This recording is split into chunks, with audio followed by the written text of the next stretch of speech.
Okay, happy Saturday racing, bayang karerista. Shoutout lang tayo saglit. Happy racing kay Boss Ronald Susim at shoutout na rin kay Boss Eddie Lim at shoutout also kay Consi Darwin Awisia pagbate galing kay Boss JR Kabansag at shoutout kay Boss Boying Balmes at kay Boss Don Albertini Castro. Okay, so Saturday racing tayo, no? May 30, 2026 at yung karera nga natin sa Metro Manila Turf Club pa rin gaganapin, no? So 7 races tayo for Saturday racing at ang start time natin alas 4 ng hapon. Okay, simulan na nga natin yung mga giya natin para sa araw ng Sabado, May 30, 2026. Race 1 tayo, start na ng winner take all agad, 3-year-old and above maiden race. Non-placers, distansya 1,400 meters. Okay, 7 kalahok tayo dito. Medyo nalalamangan tayo dun sa numero 7, no, na si Captive Moment. RCC Masyo, yung re-renda dyan, apprentice rider. At siya nga yung tingin ko may pinakamagandang linyada dito, no, sa mga kalahok. So, tingin natin, medyo lamang yan, numero 7, Captive Moment. Second choice natin, yung kalahok numero 3 na rin, na si Fullness of Time. Dan El Camanyero naman yung re-renda dyan. At siya nga yung second choice natin. Okay, so dito sa race number 1, first choice nga numero 7, Captive Moment. Second choice, kalahok numero 3, Fullness of Time. Okay, race 2 tayo. Start ng pick 6. Class 5, 17 to 41 bracket, 1,400 meters ang distansya. Okay, halos lowest group na naman to, no? Ito yung pagandahan ng gising. So, kung may kursonada kayong iba rito, dagdag nyo na lang, no? Iba-iba na nanalo sa grupong to. Anyway, first choice natin, kalahok numero 4, Victorious Passion. JR Santiago yung re-renda dyan. Second choice, kalahok numero 1, Anyare. Gagawain naman niya ni Dan El Camanyero. Okay, so sila yung dalawa yung may pinaka-best time dito sa distansyang 1,400 meters. So, sila yung pili natin dito. Okay, so sa race number 2, first choice nga, numero 4, Victorious Passion. Second choice, kalahok numero 1, Anyare. Okay, race 3 tayo. Start ng pick 5, class 4, 42 to 56 bracket. Mga 3-year-old to, no? Class 4 nga, 42 to 56 bracket. Distansya, 1,400 meters. 7 kalahok tayo rito. At single na nga natin to. Kalahok numero 7, Bloomington.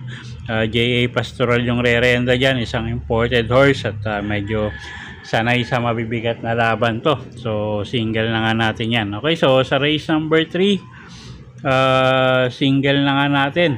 Yung kalahok numero 7 na si Bloomington. Kung may kursonada kayong iba, dagdag na lang kayo. Okay, so next race tayo, race number 4, start ng pick 4.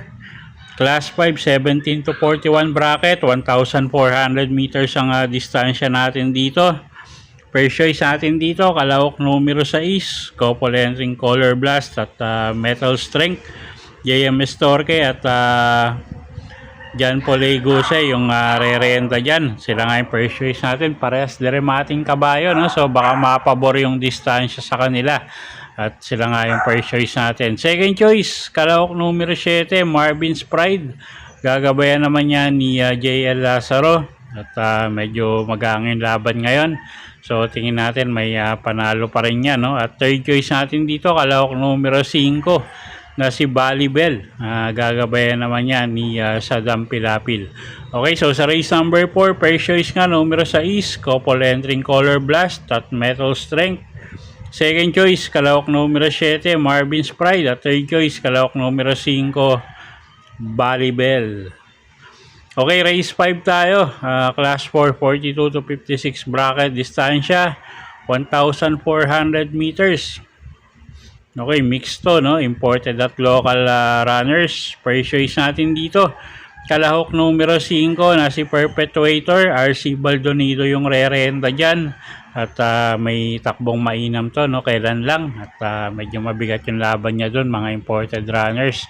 So, siya yung first choice nga natin, numero 5, Perpetuator. Second choice, kalahok numero 6, Kai. Sasakay naman niya ni JL Seco Jr. Pag nauna, tingin ko malaki panalo. Although nandito yung basket of gold at Goddess Soteria, no? Pero tingin ko kayang mauna ni Kai. At kuha tayong third choice dito, yung kalahok numero 8 na si Open Billing. Binalik yan kay Pati Dilema at maganda pa post position. So baka makachamba. Okay, so sa race 5, first choice numero 5, Perpetuator.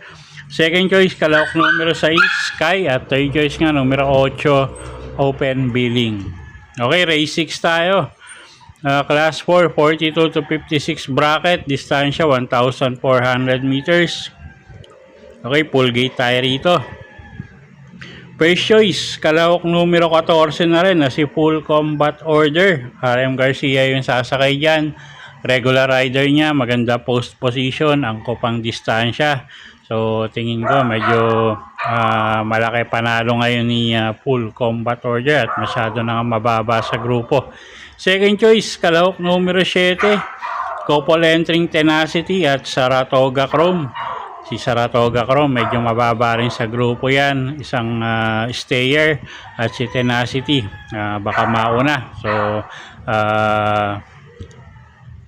sila yung second choice nga natin. At kuha tayong third choice dito, yung kalahok numero 2, Pandehado, Wildcat. Okay, so sa race 6, first choice numero 14, Full Combat Order. Second choice, couple entering numero 7, Tenacity at Saratoga Chrome. At Pandehado natin, kalahok numero 2, Wildcat. Okay, race 7 tayo, last and final race for the day. Class 5, 17 to 41 bracket. 1,400 meters ang distansya natin dito. Okay, first choice natin dito, yung kalahok numero 6 na rin na si Ladybug Red. Sa Dampilapil yung re-renta dyan. Pagka nilabas ng connection, tingin natin malaki panalo. At mababa ang or mag-aangin laban niya ngayon, no? Second choice, kalahok numero 8, Hot Legs. Si CB Garganta yung sasakay dyan, gamay ng hinete. At tumatakbo ng maayos kay CB Garganta to. So tingin natin may panalo rin. At pwedeng pangsama, pangdehado. Sa mga exotic nyo, yung kalahok numero 12 na si Barekna at kalahok numero 13 na si Mirror of Justice. Okay, so sa race 7, first choice nga numero 6, Ladybug Red. Second choice, kalahok numero 8, Hot Legs. At pwedeng pangsama pangdehado sa mga exotic, kalahok numero 12, Barekna. At kalahok numero 13, Mirror of Justice.